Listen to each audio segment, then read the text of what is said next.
2025!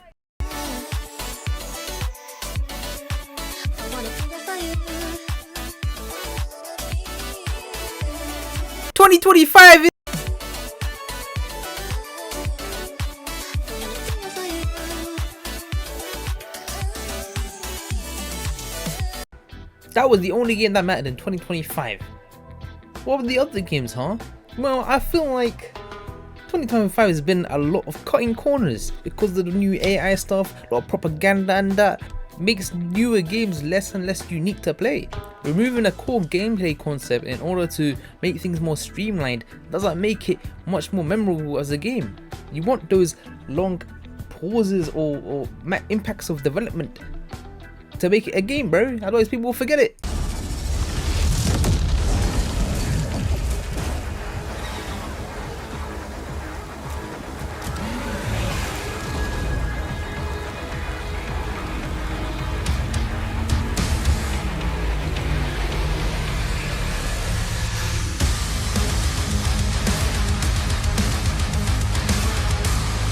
In 2016, we asked you to run and gun. In Doom Eternal, it was jump and shoot. And in Doom the Dark Ages, you're gonna stand and fight. And that's basically the game. They got rid of a lot of the glory kills in the game. It doesn't feel that satisfying to play, but you do stand and fight, and that's kind of badass.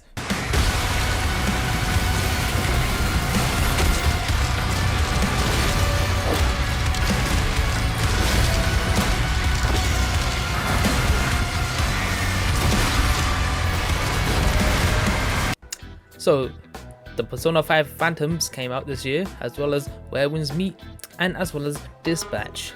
These three games definitely came out this year, and they were all pretty mid.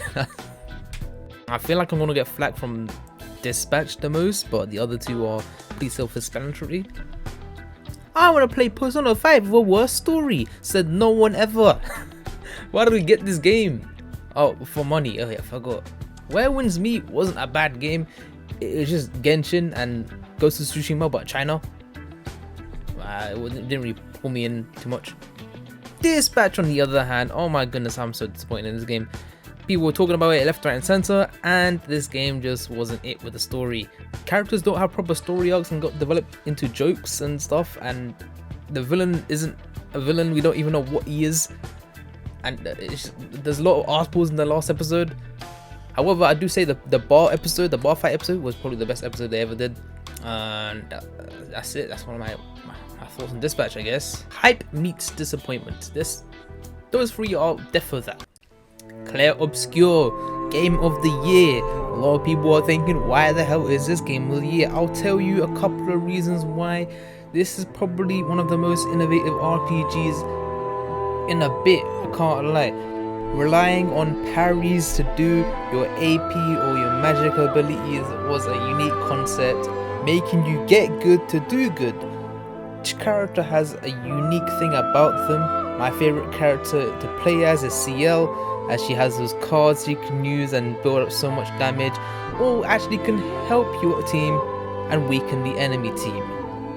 Stories and characters are very captivating, and the game's an indie game and developed by 33 people.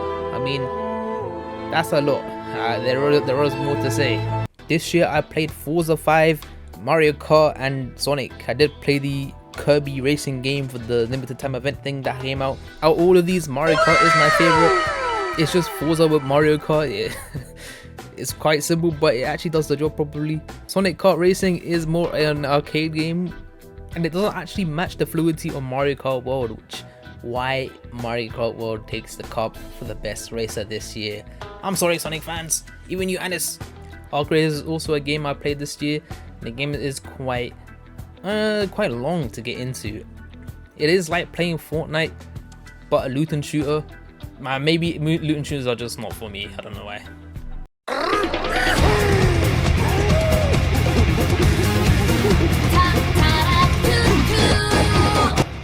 DK Bonanza is a good game if you don't care about collecting things. I was going collecting things when I first was starting out the game, and I found myself like getting bored. The more and more I play it though, it was actually quite fun without collecting things. Just going on my way and completing whatever I can was much more fun than looking for everything in the world and doing it. Transformations and music are amazing, as you can probably hear. Collectathon and being the worst part about your game really does something. So it is not really memorable to me, but the last parts of the game were really fun. It's still a must play.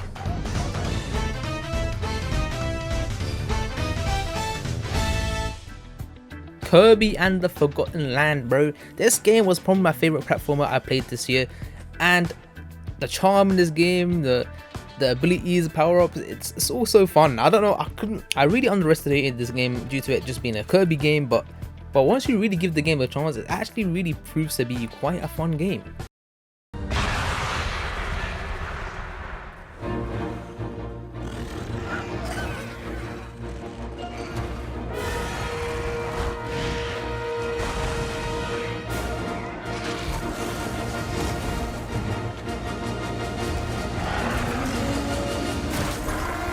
Monster Hunter Wilds, this game was amazing when it came out. It was a bit too easy, but I take that back after whatever this is.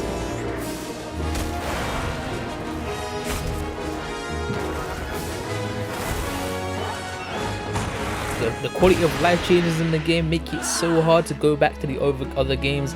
A really good ecosystem that comes to life when you start playing the game. Marvel Rivals, I really sunk my teeth into this game. Around 700 to 800 hours have been played. The game is quite fun, bro. Competitively, it is not that good, but if you're just having fun, it is really good. A lot of updates, a lot of free stuff you can get, makes you more inclined to visit the game more often. All they have to do is just balance the characters a bit more. Like, let's stop having triple support, okay? Pirate Yakuza also came out this year. This game was quite forgettable, but it wasn't too bad. It was still a decent game. They did remove the heat system to make the combat a little bit too stale. It got really boring really quickly. There's also a bunch of little things that just pissed me off in the game that were available during old games but aren't in this game. They removed so many quality of life adjustments, it just kind of felt dated, and I feel like that's why people are hating on it now.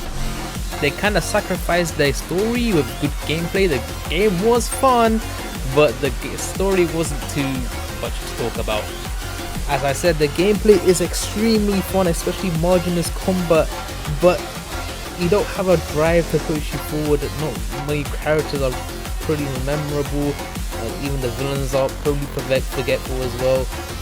But music is crazy, gameplay is crazy, apart from the shit gameplay actually.